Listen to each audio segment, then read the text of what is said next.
देखकर आप हैरान होंगे कि मैं काल की पुरानी चादर छोड़कर अपनी सदियों की नींद और खामोशी तोड़कर आपके सामने क्यों आया हूं। मैं ये बताने आया हूं कि मैं अतीत बीत चुका हूं, किंतु समाप्त नहीं हुआ।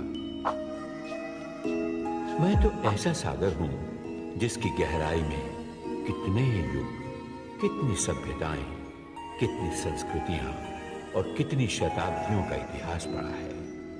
मैं एक ऐसा दर्पण हूं जिसमें आप अपनी महानता की गौरवशाली गाथाएं देख सकते हैं और अपने पतन की लज्जाजनक घटनाएं भी।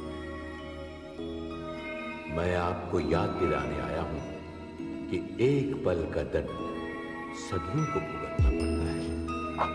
मैं आपको उस भूल के बारे में बताने आया हूं जो आपने नारी को समझने में की। मैं आपको ये बताने आया हूं कि नारी क्या है। नारी शक्ति है, नारी आदि शक्ति है, मां शक्ति है, जननी है, लक्ष्मी है, सरस्वती है, सीता है, राधा है, रुक्मिणी है।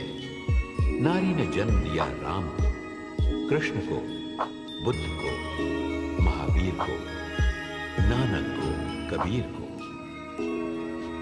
नारी ने सीता बनकर अपने राम के साथ वनवास के कष्ट उठाए। सावित्री बनकर अपने पति के प्राणों के लिए यमराज से लड़ी। सीता का अपहरण रावण ने किया, मगर अग्नि परीक्षा देनी पड़ी निर्दोष सीता को। व्यवस्था और परंपरा के नाम पर द्रौपदी को 5 पतियों में बांटा गया और उसके अपनों ने ही भरी सभा में उसे नग्न करने का प्रयास किया।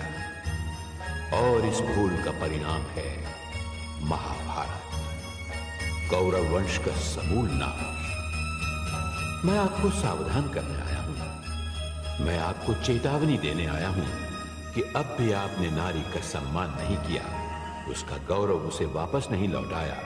अगर अब भी दहेज के नाम पर उसे जिंदा जलाया जाता रहा, अगर अब भी मां के गर्भ में उसकी हत्या होती रही, तो विश्वास कीजिए कि आने वाले सर्वनाश को कोई नहीं रोक सकता। संसार की कथाओं में आपकी कथा तक नहीं रह जाएगी।